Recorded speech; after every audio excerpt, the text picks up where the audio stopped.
അപ്പോൾ helmet നിർബന്ധമാട്ടോ. Hi, എല്ലാവർക്കും നമസ്കാരം. അപ്പോൾ ഇന്ന് നമുക്ക് വീഴാതെ എങ്ങനെ വണ്ടി ഓടിക്കാൻ പഠിക്കാം എന്നതിനെക്കുറിച്ച് ചെറിയൊരു ക്ലാസ് എടുക്കുകയാണ്. അതെല്ലാവർക്കും ഇഷ്ടപ്പെടും, എല്ലാവർക്കും ഉപകാരമായിരിക്കും. അപ്പോൾ അതുകൊണ്ട് നമുക്കത് എങ്ങനെയാണെന്ന് നോക്കാം. ഇത് നമ്മുടെ ബ്രേക്കാണ്, അതായത് ഇതാണ് ബാക്ക് ബ്രേക്കാണിത്. ബ്രേക്കിനെ നമ്മൾ എങ്ങനെ പിടിക്കണം? വളരെ കൈ ഇങ്ങനെ വെച്ചിരിക്കണം. ബ്രേക്കിൽ ഇങ്ങനെ വെച്ചിട്ട് നമ്മൾ ആവശ്യം വരുമ്പോൾ ഇങ്ങനെ മെല്ലെ പിടിക്കണം, വളരെ പതുക്കെ. അതേപോലെ തന്നെ നമ്മളിങ്ങനെ സ്ലോ ആയിട്ട് വേണം ബ്രേക്കിന് വിടാൻ. അപ്പോൾ നിങ്ങൾ ചോദിക്കും, വണ്ടി ഇങ്ങനെ സ്പീഡിൽ പോകുമ്പോൾ നമുക്ക് ഇതിനൊക്കെ സാധിക്കുമെന്ന് ചോദിക്കും. പക്ഷെ സാധിക്കും. അതെന്താന്ന് വെച്ചാൽ നമുക്കിത് പ്രാക്ടീസ് ആയി കഴിയുമ്പോൾ നമ്മൾ ഓട്ടോമാറ്റിക്കായിട്ട് നമ്മളിങ്ങനെ വണ്ടി സ്ലോ ആക്കണമെങ്കിൽ നമ്മളിങ്ങനെ പിടിക്കും. അത് കഴിഞ്ഞ് നമുക്ക് റിലീസ് ചെയ്യണമെങ്കിൽ നമ്മൾ വിടും. അതൊക്കെ തനിയെ സംഭവിക്കും. പക്ഷേ ഒരു 7 days ഒക്കെ എടുക്കും നമുക്കിത് പഠിക്കാനായിട്ട്. അപ്പോൾ നമുക്കത് കഴിഞ്ഞാൽ പ്രയാസമൊന്നും ഉണ്ടാവില്ല. പിന്നെ നമ്മളിങ്ങനെ കയറി ഇരിക്കുന്ന സമയത്ത് നമുക്ക് വണ്ടി ഭയങ്കര വെയിറ്റായിട്ട് തോന്നും. നല്ല വെയിറ്റ് ഉണ്ടല്ലോ ഈ വണ്ടിക്ക് എന്ന് പറയും. പക്ഷെ അതും വെറുതെയാണ്. അത് നമുക്കൊരാഴ്ച കഴിഞ്ഞാൽ പിന്നെ വെയിറ്റ് ഒന്നും ഉണ്ടാവില്ല.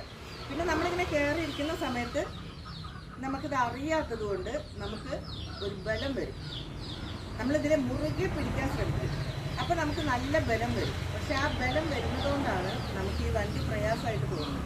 അതും നമുക്കൊരാഴ്ച കഴിഞ്ഞാൽ ക്ലിയർ ആയി കിട്ടും. അപ്പം നമ്മൾ ശ്രദ്ധിക്കേണ്ട എന്താണെന്ന് വെച്ചാൽ, ബ്രേക്ക് സഡനായിട്ട് ഇങ്ങനെ പിടിക്കരുത്. സഡനായിട്ടെന്ന് പറഞ്ഞതാ ഇങ്ങനെ എൻ്റെ കയ്യിലേക്ക് ഫോക്കസ് ചെയ്യും.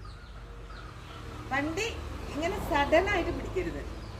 ഞാൻ പറഞ്ഞ പോലെ വളരെ പതുക്കെ അങ്ങ് പിടിക്കുക. അപ്പോൾ നമുക്ക് അവിടെ നിൽക്കണം. അപ്പോൾ നമ്മൾ വളരെ പതുക്കെ അങ്ങ് പിടിക്കുമ്പോഴത്തേക്ക് അവിടെ നിൽക്കും.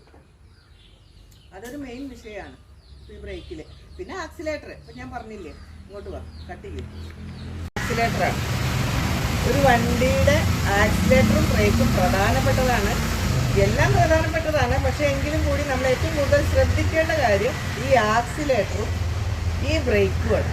അതായത് ഈ ബ്രേക്ക്, ഈ ആക്സിലേറ്റർ, ഇതും ബ്രേക്കാണ്. പക്ഷേ ഇത് നമ്മുടെ ഫ്രണ്ട് ബ്രേക്കാണ്. ഫ്രണ്ട് ബ്രേക്ക് എന്ന് പറഞ്ഞാൽ നമ്മൾ ഇത് പിടിക്കുന്ന സമയത്ത് ഫ്രണ്ടിലെ വീലാണ് സ്ലോ ആയിട്ട് നിന്ന് പോകുന്നത്. നമ്മൾ ഇത് പിടിക്കുന്ന സമയത്ത് നമ്മളെ ബാക്കിലെ വീലാണ് സഡനായിട്ട് നിന്ന് പോകുന്നത്. അപ്പോൾ നമുക്ക് എപ്പോഴും ആവശ്യം ഈ ബ്രേക്ക് പിടിക്കലാണ്. ഈ ബ്രേക്ക് നമുക്ക് വളരെ എക്സ്പീരിയൻസ് ഉള്ളവർക്കും അതേപോലെ അർജൻറ്റ് ഘട്ടങ്ങളിലൊക്കെ നമുക്ക് വേണമെങ്കിൽ ഈ ബ്രേക്ക് ഇല്ലാതെ വരികയാണെങ്കിൽ നമുക്ക് ജസ്റ്റ് ഈ ബ്രേക്ക് പിടിച്ച് സ്ലോ ആയി നമുക്ക് വണ്ടി നിർത്താം. പക്ഷെ നമ്മളിത് യൂസ് ചെയ്യാറില്ല. അങ്ങനെ നമ്മൾ യൂസ് ചെയ്യുന്നത് ഈ ഒരു ബ്രേക്ക് മാത്രമാണ്. അപ്പോൾ നമ്മൾ ഇതിനെക്കുറിച്ച് അറിഞ്ഞാൽ മതി. നമ്മുടെ ആക്സിലേറ്റർ ഇതാണ്, നമ്മുടെ ബ്രേക്ക് ഇതാണ്. ഈ 2 കാര്യങ്ങളും നമുക്ക് മെയിനാണ്. ഇത് രണ്ടും നമ്മൾ അറിഞ്ഞിരിക്കണം. അപ്പോൾ നമ്മുടെ ഈ വലത്ത് കാല് ഇങ്ങനെ വെച്ചിട്ട് നമ്മൾ വണ്ടിയിലേക്ക് ഇരിക്കണം. ഇരിക്കുന്ന സമയത്ത് നമ്മൾ വണ്ടി ചെറുതായിട്ട് ഒന്നിങ്ങനെ ചെരിയും. അതാരും ഫസ്റ്റ് ഇരിക്കുമ്പോൾ വണ്ടി ചെരിയുന്ന സമയത്ത് നമ്മളിപ്പോൾ ഞാൻ കണ്ടില്ലേ, ഇതാ അപ്പം നമ്മൾ ഈ സ്റ്റാൻഡിലിട്ട് വണ്ടി ചെരിഞ്ഞായിരിക്കണം. ഇതാ കാണിച്ചു തരാം, ഒരു പ്രാവശ്യം കൂടെ കാണിച്ചു തരാം. ഇത് വണ്ടി സ്റ്റാൻഡിലിട്ട് ഒന്നിങ്ങോട്ട് ചെരിഞ്ഞായിരിക്കണം. അപ്പം നമ്മൾ കാല് അങ്ങോട്ട് വെക്കുമ്പോൾ നമ്മുടെ ഈ കാല് നമുക്ക് സ്മൂത്തായിട്ട് വെക്കാൻ പറ്റും. പക്ഷെ ആ കാല് ഒന്ന് താഴ്ചയായിട്ട് വെക്കാൻ പ്രയാസമായിരിക്കും. നമ്മൾ എന്ത് ചെയ്യണം? ഇനി ഇരുന്ന കണ്ടോ, ഒരു കാല് പൊന്തിയിട്ടാണ് നിൽക്കണേ. അപ്പോൾ നമ്മൾ ജസ്റ്റ് എന്ത് ചെയ്യണം? ജസ്റ്റ് നമ്മൾ വണ്ടിയുടെ ഹാൻഡിൽ പിടിച്ചിട്ടേ ജസ്റ്റ് നമ്മൾ ഈ കാലങ്ങ് നിലത്ത് വെച്ചാൽ മതി. എന്നാൽ പ്രശ്നം തീർന്നു. അപ്പോൾ ഈ കാല് നിലത്ത് വെച്ചു, ഈ കാലും നിലത്ത് വെച്ചു. അപ്പം ഞാൻ 2 കാലിനും എനിക്ക് സപ്പോർട്ടായിട്ടുണ്ട്. ഈ ആക്സിലേറ്റർ നമ്മൾ പ്രധാനമായിട്ട് ശ്രദ്ധിക്കണം. കാരണം ഇത് കൂടി കഴിയുമ്പോഴാണ് നമ്മൾ പോയിട്ട് തെറിച്ച് വീഴുന്നത്. ഇത് കൂടി കഴിയുമ്പോൾ എന്താണെന്ന് വെച്ചാൽ നമ്മുടെ കൺട്രോൾ നഷ്ടപ്പെട്ട് നമുക്ക് പെട്ടെന്നുള്ള ഒരു ഭയത്തിൽ നമ്മളിതിനെ കൂടുതൽ മുറുക്കെ പിടിക്കുമ്പോൾ ഇത് നമ്മൾ താഴത്തേക്ക് ഇങ്ങനെ ആക്കുക ചെയ്യുന്നത്. മുറുക്കെ പിടിക്കുമ്പോൾ ആക്സിലേറ്റർ കൂടിപ്പോകും. അതായത് ഇപ്പോൾ ഇങ്ങനെ പിടിക്കുന്ന സമയത്താണല്ലോ ആക്സിലേറ്റർ കൂടുന്നത്. അപ്പം നമ്മൾ പേടി വരുന്ന സമയത്ത് വണ്ടിയെ നിയന്ത്രിക്കാനായിട്ട് നമ്മളിങ്ങനെ പിടിക്കും. ഇങ്ങനെ പിടിക്കുമ്പോൾ ആക്സിലേറ്റർ കൂടിപ്പോകും. അപ്പം നമ്മൾ പോയി തെറിച്ച് വീഴും. അപ്പം നമ്മൾ ആദ്യം എന്താ മനസ്സിലാക്കേണ്ടത്? ആദ്യം നമ്മൾ ഈ ആക്സിലേറ്റർ ഇങ്ങനെ പിടിച്ച് വണ്ടി സ്റ്റാർട്ട് ചെയ്ത് പോകാൻ തുടങ്ങിയാൽ നമ്മൾ ഈ ആക്സിലേറ്ററിനെ മേൽപോട്ടാക്കണം. അതായത് ഇങ്ങോട്ടാക്കരുത്, ഇങ്ങോട്ട് മേൽപോട്ടാക്കണം. അപ്പം നമ്മുടെ മനസ്സിൽ എപ്പോഴും അത് വേണം. ആക്സിലേറ്റർ ഇങ്ങോട്ടായാൽ കൂടും, ഇങ്ങോട്ടായാൽ കുറയും. അത് നമ്മുടെ ഒരു 10 പ്രാവശ്യം നമ്മൾ ജസ്റ്റ് ഇങ്ങനെ ആക്കിയെടുക്കുമ്പോൾ നമുക്കത് മനസ്സിലാവും. അത് കഴിഞ്ഞ് ഞാനിതേ ചാവി എടുത്ത് വണ്ടി ഓണാക്കി ബ്രേക്ക് പിടിച്ചിട്ട് ഞാൻ ഈ ബ്ലാക്ക് ബട്ടണിൽ ഒന്ന് അമർത്തി. വണ്ടി സ്റ്റാർട്ടായി. അപ്പോൾ നമുക്ക് വണ്ടി സ്റ്റാർട്ടായി. ഇനി നമ്മൾ പോവാൻ റെഡിയാണ്. നമുക്ക് ആദ്യം വേണ്ടത് എന്താണ്? സ്റ്റാൻഡ് തട്ടണം. അത് നമ്മൾ ജസ്റ്റ് ഇപ്പം ഇങ്ങനെ നിൽക്കുന്ന സമയത്ത് സ്റ്റാൻഡ് ഇങ്ങനെ ചെരിഞ്ഞ് നിൽക്കുന്ന സമയത്ത് നമുക്ക് സ്റ്റാൻഡ് തട്ടാൻ പറ്റില്ല. മിക്കവാറും ആളുകളും ചെയ്യാൻ നമ്മൾ ഈ ചെരിച്ച് നിർത്തിയിട്ട് നമ്മൾ സ്റ്റാൻഡ് തട്ടാൻ നോക്കും. അത് പറ്റില്ല. നമ്മൾ ജസ്റ്റ് ഒന്ന് വണ്ടിയെ സ്റ്റഡിയാക്കി നിർത്തിയതിന് ശേഷം ഇടത്തെ കാലുകൊണ്ട് നമ്മൾ ഇങ്ങനെ സ്റ്റാൻഡ് തട്ടി. അപ്പോൾ നമ്മൾ പോവാൻ റെഡി ആയിട്ടുണ്ട്. വളരെ പതുക്കെ നമുക്ക് വണ്ടി മൂവ് ചെയ്യാൻ തുടങ്ങും. പിന്നൊരു കാര്യം, നമ്മൾ ഈ ആക്സിലേറ്റർ കൊടുക്കുമ്പോൾ ഈ ബ്രേക്ക് നേരത്തെ പറഞ്ഞ പോലെ ചെറുതായിട്ടൊന്ന് റിലീസ് ചെയ്യണം. നന്നായിട്ട് പോവുകയാണെങ്കിൽ നന്നായിട്ട് റിലീസ് ചെയ്യാം. അതല്ല നമ്മൾ കുറച്ച് ദൂരം, വളരെ കുറച്ച് ദൂരമാണെങ്കിൽ നമ്മൾ ബ്രേക്ക് ഒന്ന് ചെറുതായിട്ട് ഒന്ന് വിട്ട് കൊടുക്കുമ്പോഴത്തേക്ക് നമുക്ക് വണ്ടി പോയിട്ടുണ്ടാവും. അപ്പോൾ നമ്മൾ ഇതിൽ ആക്സിലേറ്റർ കൊടുക്കുന്നു, മേലോട്ടാക്കുന്നു.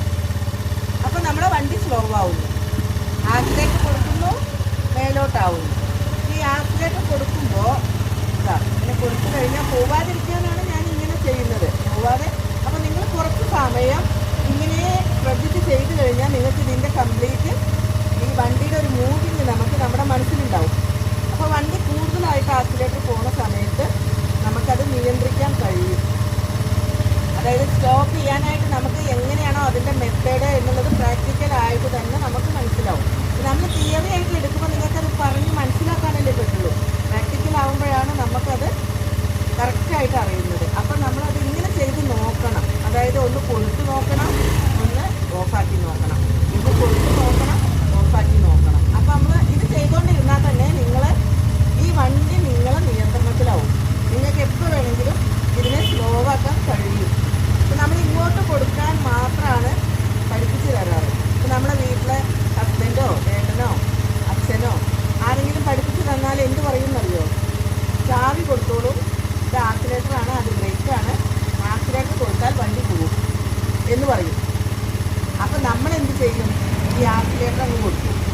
ഇത് കൊടുത്തു കഴിഞ്ഞാൽ പിന്നെ നിയന്ത്രണമില്ല, വണ്ടി അങ്ങ് പോവുകയാണ്. പിന്നെ വണ്ടി എവിടെയെങ്കിലും ചെന്ന് ഇടിച്ച് വണ്ടി അങ്ങ് മറിക്കും. അപ്പം നമുക്ക് ഏറ്റവും പ്രധാനപ്പെട്ട ഒരു കാര്യം ഈ ആക്സിലേറ്ററിൻ്റെ മൂവിങ് കറക്റ്റ് ചെയ്യുക എന്നുള്ളതാണ്. അപ്പോൾ ആർക്കെങ്കിലും ഡൗട്ട് ഉണ്ടോ? ഡൗട്ട് ഉണ്ടെങ്കിൽ കമൻറ്റിന് വന്ന് ചോദിച്ചോളൂ, ഞാൻ പറഞ്ഞു തരാം. ഓക്കെ, എല്ലാവർക്കും ഇത് മനസ്സിലായിട്ടുണ്ടാവുമെന്ന് വിചാരിക്കുന്നു. ഈ കാർ ഓടിക്കുന്നതും പറഞ്ഞു തരാം കേട്ടോ. ഞാൻ ഒത്തിരി ആളുകളെ പഠിപ്പിച്ചിട്ടൊക്കെ ഉണ്ട്. ഒന്നും ചെയ്യാറില്ല, പക്ഷെ എന്നാലും ഒത്തിരി പേരെ പഠിപ്പിച്ചിട്ടുണ്ട്. അപ്പോൾ അതുകൊണ്ട് അതിൻ്റെ കാര്യങ്ങളും അടുത്ത വീഡിയോയിൽ പറഞ്ഞു തരാം. ഓക്കെ, അപ്പോൾ വീഡിയോ കണ്ട ശേഷം നിങ്ങളുടേതായ അഭിപ്രായങ്ങളും സംശയങ്ങളും എല്ലാം നിങ്ങൾക്ക് പറയാം. അപ്പോൾ നമ്മുടെ വീഡിയോ എല്ലാവർക്കും ഇഷ്ടമായി എന്ന് വിചാരിക്കുന്നു. ബൈ.